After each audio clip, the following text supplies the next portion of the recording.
जब मनुष्य अपनी गलती का वकील और अन्य की गलती का जज बन जाता है तो फैसले नहीं फासले बन जाते हैं। जैसा मैं चाहूं वैसा ही हो जाए। जब तक यह इच्छा मन में रहेगी तब तक शांति नहीं मिल सकती। दूसरों से नफरत करना, ईर्ष्या करना बहुत आसान है, परंतु प्रेम करना, सद्भाव रखना मुश्किल। अच्छी चीजों को पाना बहुत मुश्किल होता है, परंतु बुराई आसानी से प्राप्त हो जाती है।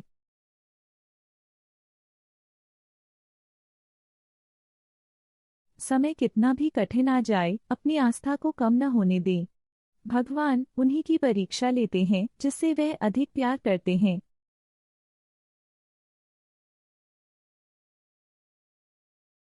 अगर खुद से बहस करोगे तो सारे सवालों के जवाब मिल जाएंगे। यदि दूसरों से बहस करोगे तो नए सवाल खड़े हो जाएंगे।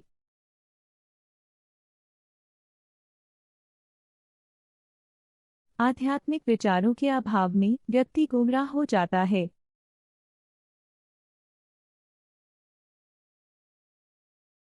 आध्यात्मिकता का मतलब यह नहीं कि आप आंखें बंद करके बैठे रहें, बल्कि सत्कर्म करना ही आध्यात्मिकता है।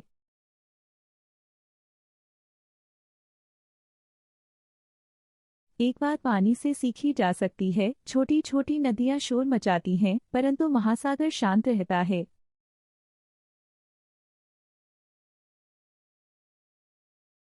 क्रोध हमारा सबसे बड़ा शत्रु है, यह हमारे जीवन का अंत करने में समर्थ है। क्रोध एक तलवार की तेज धार की भांति है जो हमारा सब कुछ नष्ट कर सकता है।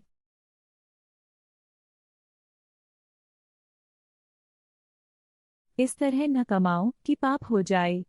इस तरह खर्च न करो कि कर्ज हो जाए। इस तरह न खाओ कि मर्ज हो जाए। इस तरह से न बोलो कि झगड़ा हो जाए। इस तरह न चलो कि देर हो जाए, और इस तरह न सोचते रहो कि चिंता हो जाए।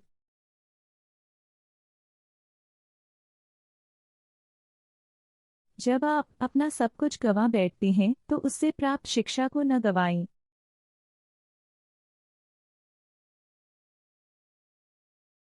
किसी से माफी मांगने का यह अर्थ नहीं कि आप गलत है और सामने वाला सही। इसका अर्थ है कि आप रिश्तों की अहमियत जानते हैं और निभाने की काबिलियत रखते हैं।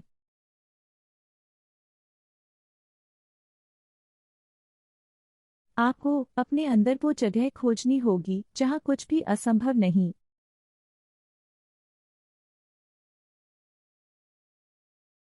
जिस प्रकार एक मोमबत्ती बिना आग के नहीं जल सकती, उसी प्रकार व्यक्ति आध्यात्मिक जीवन के बिना अधूरा है।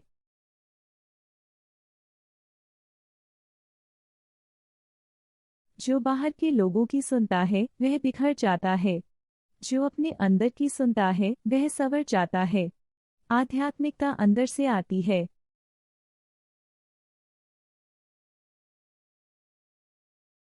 शास्त्र के अनुसार निंदा सुनने वाला भी उतना ही दोषी है जितना कि निंदा करने वाला।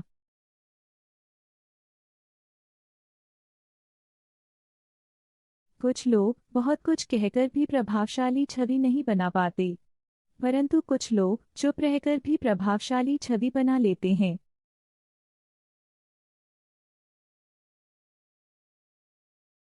धन धान्य से युक्त व्यक्ति की तुलना उस छोटी सी चींटी से भी नहीं की जा सकती जिसमें ईश्वर का प्रेम भरा है।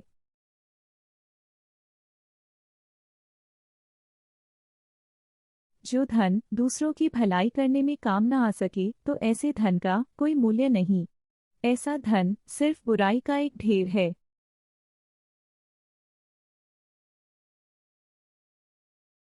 आपका कर्तव्य ही धर्म है। प्रेम ही ईश्वर है। सेवा ही पूजा है और सत्य ही भक्ति है।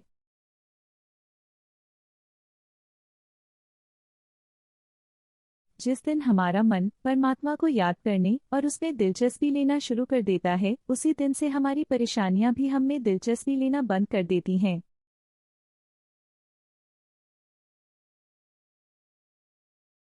संसार को छोड़ने से परमात्मा नहीं मिलता, परंतु परमात्मा के मिलने से संसार का मोह अपने आप छूट जाता है।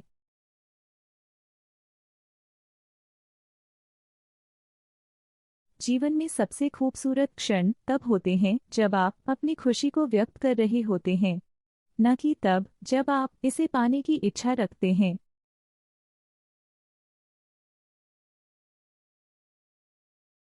जो वेद और शास्त्र के ग्रंथों को याद कर लेता है किंतु उनके अर्थ को नहीं समझता, तो उसका याद रखना व्यर्थ है।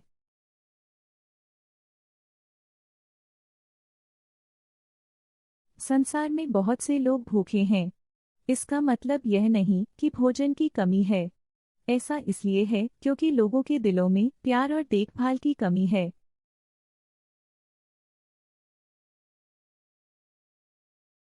प्रेम मन को नियंत्रित करने का सबसे संतोषजनक तरीका है।